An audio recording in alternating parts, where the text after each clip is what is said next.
এতে রংশিয়ান ওর কানে কানে বলতে যায়। তবে তখনই সেখানে ফ্যানু চলে আসে। ফ্যানু ওদের দুজনকে এত কাছাকাছি দেখে অনেক বেশি জেলাস ফিল করে। ও রংশিয়ানকে কিছু বলতেই যাবে, তার আগে সুহোকে একটি চিমটি কাটে আর ইশারায় বলে চুপ থাকতে।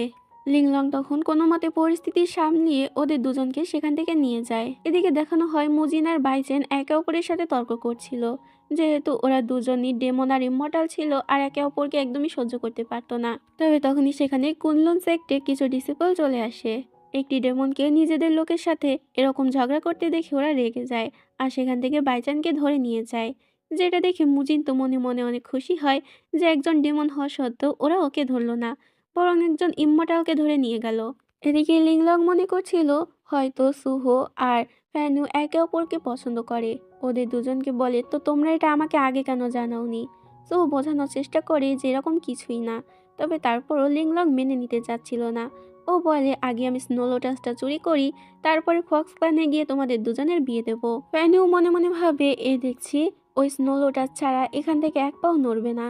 তাহলে আমাদেরকে তাড়াতাড়ি ওই স্নো লোটাস চুরি করতে হবে, যাতে ওকে এখান থেকে তাড়াতাড়ি নিয়ে যেতে পারি।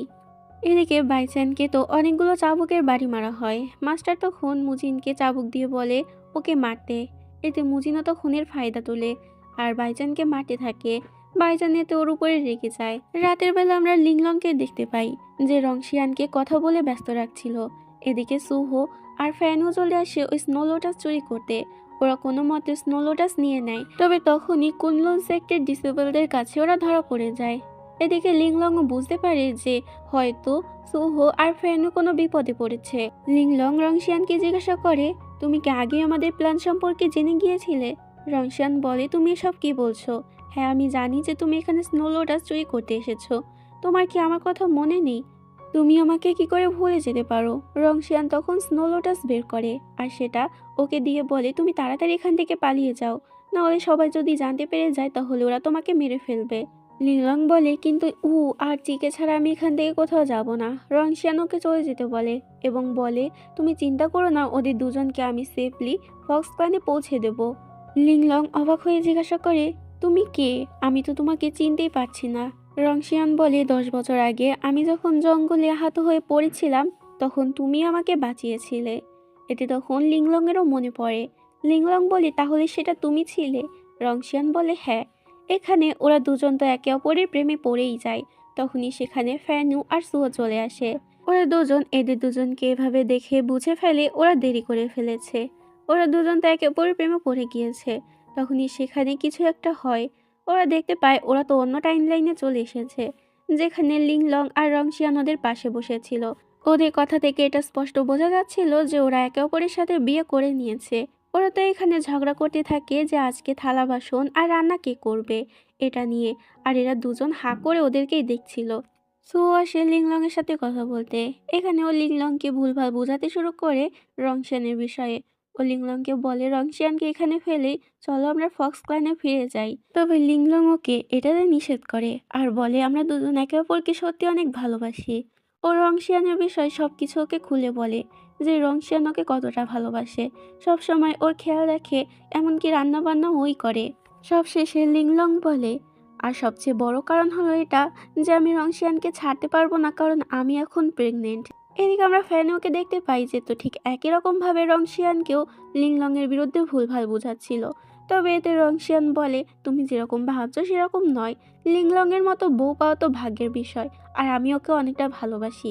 ফ্যানু আর সুহো দুজনেই নিজেদের কাজে ফেল হয়ে গিয়েছিল, তাই ওরা তখন ভাবতে থাকে এখন কি করা যায়। ওরা নতুন উপায় বের করতে থাকে। এদিকে দেখানো হয় লিংলং বলতেই যাবে যে ও প্রেগনেন্ট, কিন্তু তার আগে কুনলুন সেক থেকে রংশিয়ানের কাছে একটি চিঠি আসে। চিঠিতে লেখা ছিল যে মাস্টার অনেক বেশি অসুস্থ হয়ে পড়েছে, তাই যেন তাড়াতাড়ি রংশিয়ান ফিরে আসে। এতে রংশিয়ান তাড়াতাড়ি সেখান থেকে বেরিয়ে পড়ে। লিংলং এর আর বলা হয়ে ওঠে না যে ও প্রেগনেন্ট। তো যাই হোক, এদিকে রংশিয়ান চলে আসে মাস্টারের কাছে, যেখানে মাস্টার বলে, আমি মরে যেতে চলেছি। তুমি 3 বছর ধরে গায়েব ছিলে। আমি জানি যে তুমি ওই ডেমনটির সাথে বিয়ে করে নিয়েছো, কিন্তু এখন থেকে এসব আর চলবে না। তুমি ওকে ছেড়ে দাও এবং আমার জায়গায় কুনলুন সেক্টের দায়িত্ব পালন করো, কারণ হয়তো আমি আর বেশি দিন বাঁচবো না। তবে রংশিয়ান ওকে মানা করে দেয় আর বলে, আমি কিছুতেই লিংলংকে ছাড়তে পারবো না। আমি ওকে প্রমিস করেছি যে সবসময় ওর সাথে থাকবো।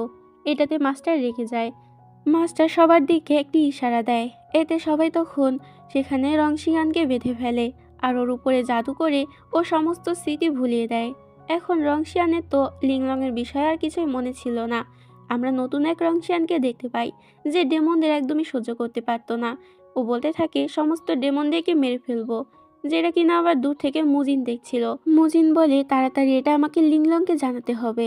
ও যেতে যাবে কিন্তু তার আগে সেখানে ডিসিপলরা চলে আসে আর ওকে ধরে নিয়ে যায়। এরপর আমাদেরকে দেখানো হয় যে রংশিয়ান ফক্স ক্ল্যানে চলে আসে আর সেখানে এসে সবাইকে ধরে ধরে মারতে শুরু করে। তবে তখনই সেখানে লিংলং চলে আসে। লিংলং নিজের চোখকে বিশ্বাস করতে পারছিল না। ও রংশিয়ানকে জিজ্ঞাসা করে, তুমি এটা কেন করলে? রংশিয়ান তখন বলে যে আমি এই 3 বছর ধরে তোমার সাথে শুধুমাত্র নাটক করেছি, আমি তোমাকে একদমই ভালোবাসি না। এটা শুনে লিংলং অনেক কষ্ট পায়। লিংলং তলোয়ার নিয়ে রংশিয়ানকে মারতে যায়, তবে ও রংশিয়ানের সাথে পেরে ওঠে না। রংশিয়ানি উল্টো ওর পেটে তলোয়ার ঢুকিয়ে দেয়, যেটাতে লিংলং দূরে ছিটকে পড়ে। লিংলংয়ের রক্ত সোজা রংশিয়ানের মুখে ছিটে আসে। তখনই হঠাৎ করে রংশিয়ান নিজের কন্ট্রোলে চলে আসে। ও সবকিছু মনে পড়ে যায়। রংশিয়ান বুঝতে পারে যে ও কত বড় ভুল করে ফেলেছে।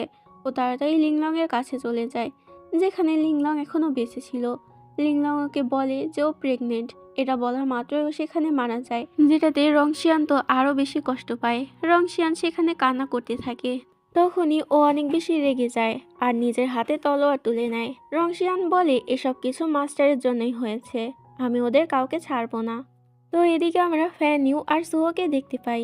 ওরা দুজন এসেছিল লিংলং এর সাথে দেখা করতে, তবে সেখানে লিংলং ছিল না। লিংলং সেখানে সুহোর জন্য একটি চিঠি লিখে গিয়েছিল, যেখানে লিংলং লেখে, আমাকে ক্ষমা করে দিস। আমি জানতে পেরেছি যে ফক্স ক্ল্যানের উপরে কেউ একজন আক্রমণ করেছে, তাই আমাকে এখান থেকে তাড়াতাড়ি চলে যেতে হবে। আমি তোকে জানাইনি কারণ আমি চাই না যে ওখানে গিয়ে তুই কোনো বিপদে পড়িস। এগুলো শুনে সুহো তো অনেক বেশি ভয় পেয়ে যায় আর বলতে থাকে লিংলং তো প্রেগনেন্ট, ওর বাচ্চাটার যদি কোনো ক্ষতি হয়ে যায় তাহলে কি হবে। এরপর আমরা কুনলুন সেক দেখতে পাই, যেখানে সকল ডিসিপলদেরকে মেরে ফেলেছিল রংশিয়ান। সবাই মিলে রংশিয়ানকে প্রতিহত করার চেষ্টা করে, তবে রংশিয়ান এতটাই রেগেছিল যে ও কারোর বাধাই মানছিল না। সেখানে মুজিন আসে আর ওকে আটকানোর চেষ্টা করে, তবে রংশিয়ান উল্টো মুজিনের উপরে আক্রমণ করে। বাইজেন এসে বলে রংশিয়ানের সবকিছু থামাও, যদি তুমি সবাইকে মেরে ফেলো আর কুনলুন সেক শেষ করে দাও তাহলে আমরা আর কখনো এখান থেকে বের হতে পারবো না, এমনকি তোমার আত্মাও কখনো মুক্তি পাবে না। তুমি সারা জীবনে ইলিউশনের ভিতরেই থেকে যাবে। তবে রংশিয়ান তো এই বিষয়ে কিছুই জানতো না। ওর মাথায় এখন কিছুই ঢুকছিল না। শুধু একটাই চিন্তা করছিল যে সবাইকে মেরে ফেলবে। তখনই হঠাৎ করে একটি বাচ্চার কান্নার আওয়াজ শুনতে পায়। দেখা যায় সুহো সেখানে এসেছে একটি বাচ্চাকে কোলে নিয়ে। আসলে এটা ছিল লিংলং আর রংশিয়ানের বাচ্চা। ফ্ল্যাশব্যাকে দেখানো হয় সুহো আর ফ্যানিউ যখন ওখানে পৌঁছায়, দেখতে পায় লিংলং তো মরে গিয়েছে। তবে ফ্যানিউ চেক করে দেখতে পায় যে লিংলং এর বাচ্চাকে এখনো বাঁচানো সম্ভব, তাই নিজের পাওয়ার দিয়ে তখন ও লিংলং এর বাচ্চাকে বাঁচায়। সুহো রংশিয়ানকে বলে এটা তোমার আর লিংলং এর বাচ্চা, ওর জন্য হলে অন্তত তুমি শান্ত হও।